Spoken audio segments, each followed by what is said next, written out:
गुरुर्ब्रह्मा गुरुर्विष्णु गुरुर्देवो महेश्वरः गुरुर्साक्षात् परब्रह्म तस्मै श्री गुरुवे नमः। ओम गजाननं भूतगणाधिसेवितं कपितजम्बुफलचारुभक्षणम् उमासुतं शोकविनाशकारिकं नमामि विघ्नेश्वरपादपङ्कजं। सच्चिदानन्दरूपाय विश्वोत्पत्त्यादिहेतवे तापत्रे विनाशाय श्रीकृष्णाय वयं नमः। बोल वृंदावन बिहारी लाल की जय, बोल बांके बिहारी लाल की जय।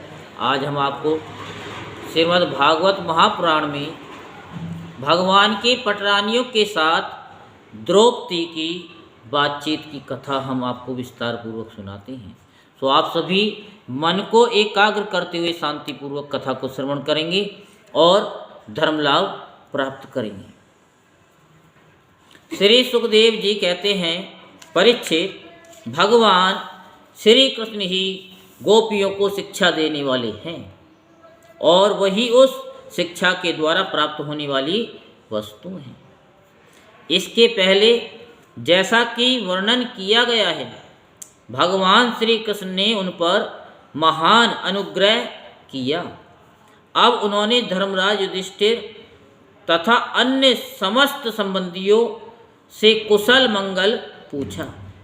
भगवान श्री कृष्ण के चरण कमलों का दर्शन करने से ही उनके सारे अशुभ नष्ट हो चुके थे। किस चीज से? दर्शन से। दर्शन से। ये दर्शन का लाभ है।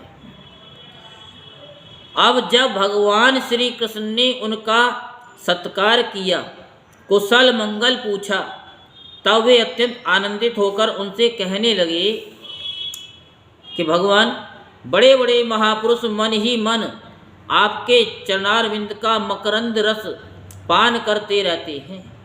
कभी कभी उनके मुख कमल से लीला कथा के रूप में वह रस छलक पड़ता है।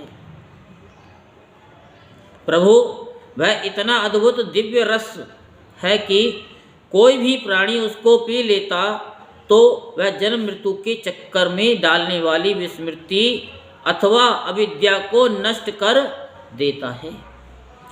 उसी रस को जो लोग अपने कानों के दोनों में भर भर करके जी भर पीते हैं, उनके अमंगल की आशंका ही क्या है।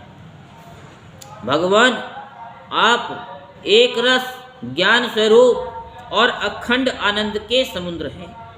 बुद्धि वृत्तियों के कारण होने वाली जागृत, सपन, सुषुप्ति, ये तीनों अवस्थाएं आपके स्वयं प्रकाश स्वरूप तक पहुंच ही नहीं पाती, दूर से ही नष्ट हो जाती है। आप परमहंसों की एकमात्र गति हैं। समय के फेर से वेदों का ह्रास होते देख उनकी रक्षा के लिए आपने अपनी अचिंत्य योग माया के द्वारा मनुष्य का सशरीर ग्रहण किया है। हम आपके चरणों में बार बार नमस्कार करते हैं। श्री सुखदेव जी कहते हैं, परीक्षित, जिस समय दूसरे लोग इस प्रकार भगवान की स्तुति कर रहे थे, उसी समय यादव और कौरव कुल की स्त्रियां एकत्रित होकर आपस में भगवान की त्रिभुवन विख्यात लीलाओं का वर्णन कर रही थी। अब मैं तुम्हें उन्हीं की बातें सुनाता हूँ। द्रौपदी ने कहा, हे रुक्मिणी, भद्रे, हे जामवती, सत्ये, हे सत्यभामे, कालिंदी, सेव्य, महालक्ष्मी, रोहिणी और अन्य अन्य श्री कृष्ण पत्नियों, तुम लोग हमें ये तो बताओ कि स्वयं भगवान श्री कृष्ण ने अपनी माया से लोगों का अनुकरण करते हुए तुम लोगों का किस प्रकार पाणी ग्रहण किया। रुक्मिणी जी ने कहा, द्रौपदी, जरासंध आदि सभी राजा चाहते थे कि मेरा विवाह शिशुपाल के साथ हो। इसके लिए सभी शास्त्र अस्त्र से सुसज्जित होकर युद्ध के लिए तैयार थे। परंतु भगवान मुझे वैसे ही हर लाए जैसे सिंह बकरी और भेड़ों के झुंड में अपना भाग छीन के ले जाए। क्यों ना हो, जगत में जितने भी अजय वीर हैं उनके मुक्टों पर इन्हीं की चरण धूलि शोभायमान होती है। द्रौपदी जी, मेरी तो यही अभिलाषा है कि भगवान के वे ही समस्त संपत्ति और सौंदर्यों के आश्रय चरण कमल जन्म जन्म मुझे आराधना करने के लिए प्राप्त होते रहें, मैं उन्हीं की सेवा में लगी रहूं।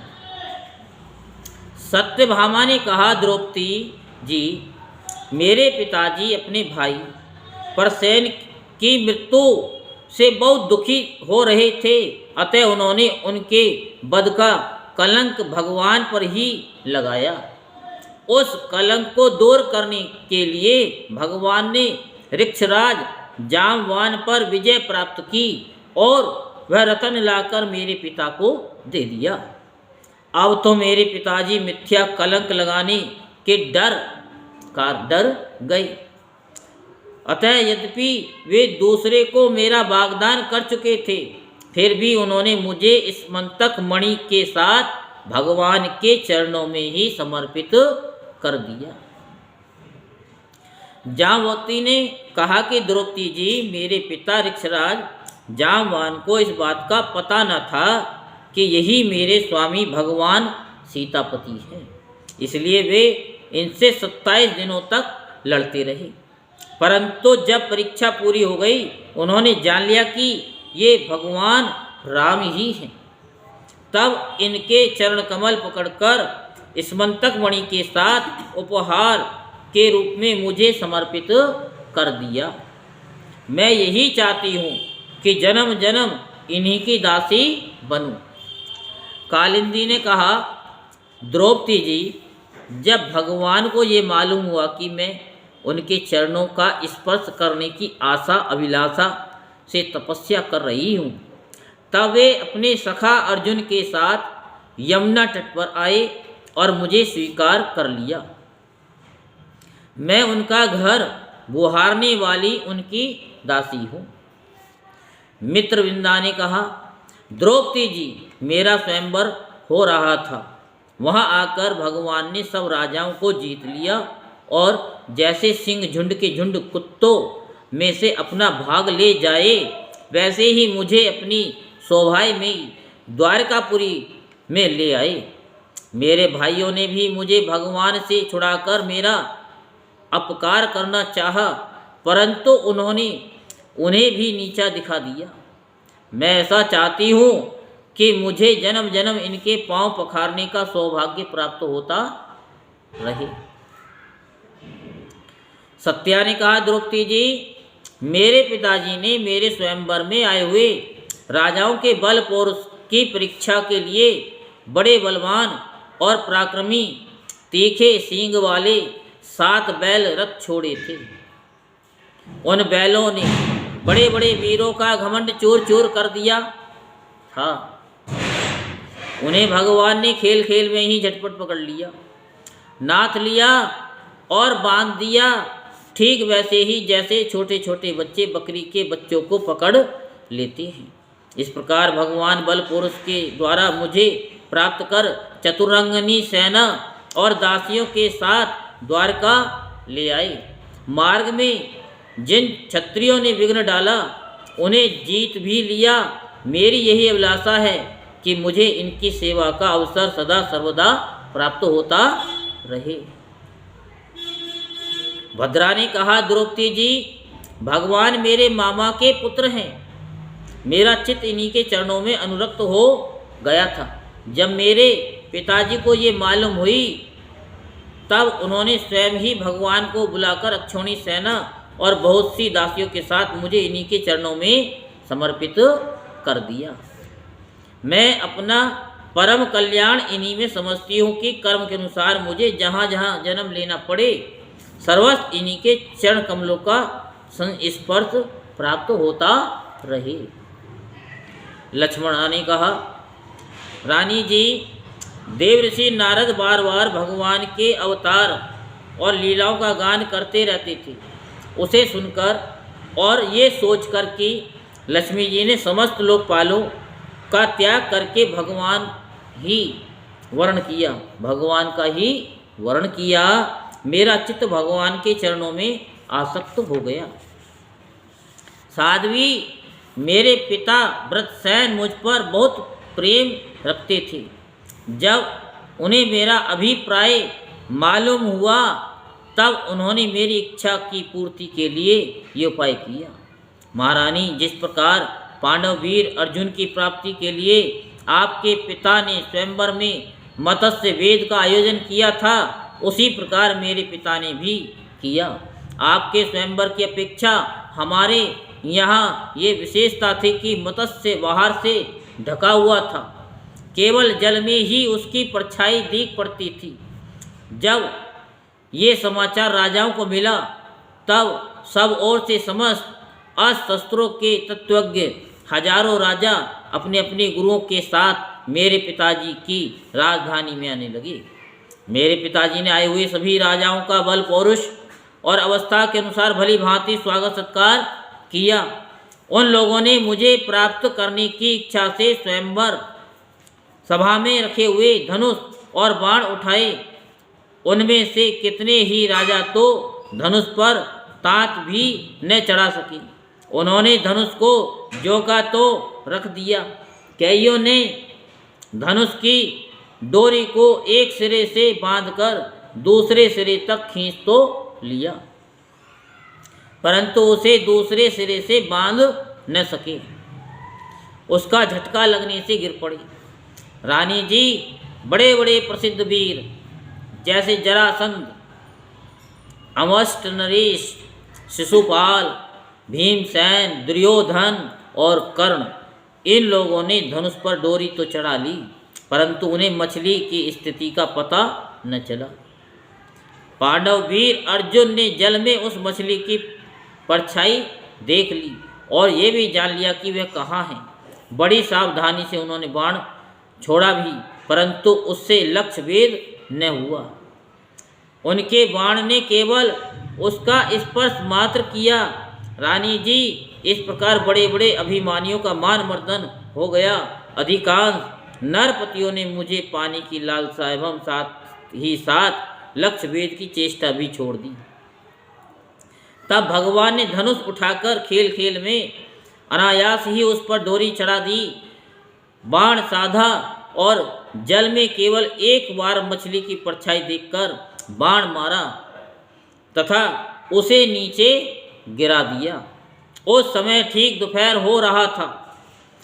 सर्वदा साधक अभिजित नामक मुहूर्त बीत रहा था। देवी जी उस समय पृथ्वी में जय हो जयकारा होने लगा और आकाश में दुमदुमियाँ बजने लगी। बड़े बड़े देवता आनंद वियल होकर पुष्पों की वर्षा करने लगे। रानी जी, उसी समय मैंने रंगशाला में प्रवेश किया। मेरे पैरों के पाजेब रुनझुन बोल रहे थे। मैंने नए नए उत्तम रेशमी वस्त्र धारण कर रखे थे। मेरी चोटियों में मालाएं गुथी हुई थीं और मुंह पर लज्जा मिश्रित मुस्कुराहट थी। मैं अपने हाथों में रत्नों का हार लिए हुए थी, जैसे यानी जो बीच बीच में लगे हुए सोने के कारण और भी दमक रहा था। रानी जी, उस समय मेरा मुखमंडल घनी घुंघराली अलकों से सुशोभित हो रहा था तथा कपोलों पर कुंडलों की आभा पड़ने से वह और भी दमक उठा था। मैंने एक बार अपना मुख उठाकर चंद्रमा की किरणों की समान सुशीतल हास्य रेखा और तिरछी चितवन से चारों ओर बैठे हुए राजाओं की ओर देखा और धीरे से अपनी वरमाला भगवान के गले में डाल दी। ये तो कह ही चुकी हूँ कि मेरा हृदय पहले से ही भगवान के प्रति अनुरक्त था। मैंने जो ही वरमाला पहनाई तो ही मृदंग, पखवाज, शंख, ढोल, नगारे आदि बाजे बजने लगे। नट और नर्तकियाँ नाचने लगी, गवैये गाने लगे। द्रौपदी जी, जब मैंने इस प्रकार अपने स्वामी प्रियतम भगवान को वरमाला पहना दी, उन्हें वर्ण कर लिया, तब कामातुर राजाओं को बड़ा डाह हुआ। वे बहुत ही चिढ़ गए। चतुर्भुज भगवान ने अपने श्रेष्ठ 4 घोड़ों वाले रथ पर मुझे चढ़ा लिया और हाथ में सारंग धनुष लेकर तथा कवच पहनकर युद्ध करने के लिए वे रथ पर खड़े हो गए। पर रानी जी दारुक ने सोने के साज समान से लदे हुए रथों को सब राजाओं के सामने ही द्वारका के लिए हाँक दिया। जैसे कोई सिंह हरणियों के बीच में अपना भाग ले जाए, उनमें से कुछ राजाओं ने धनुष लेकर युद्ध के लिए सधज कर इस उद्देश्य के रास्ते में पीछा किया कि हम भगवान को रोक लें, परंतु रानी जी उनकी चेष्टा ठीक वैसे ही थी जैसे कुत्ते सिंह को रोकना चाहें। सारंग धनुष के छूटे हुए तीरों से किसी की बाँह कट गई तो किसी के पैर कट गए और किसी की गर्दन ही उतर गई। बहुत से लोग तो उस रण भूमि में ही सदा के लिए सो गए और बहुत से युद्ध भूमि छोड़कर भाग खड़े हुए। तदंतर यदुवंश शिरोमणि भगवान ने सूर्य की भांति अपना निवास स्थान स्वर्ग और पृथ्वी में सर्वस्व प्रशंसनीय द्वारका नगरी में प्रवेश किया। उस दिन वह विशेष रूप से सजाई गई थी।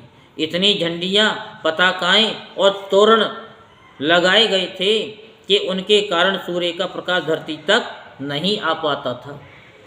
मेरी अभिलाषाएं पूर्ण हो जाने से पिताजी को बहुत प्रसन्नता हुई। उन्होंने अपने हितैषी सुहृदों, सगे संबंधियों और भाई बंधुओं को बहुमूल्य वस्त्र, आभूषण, शैया, आसन और विविध प्रकार की सामग्रियां देकर सम्मानित किया।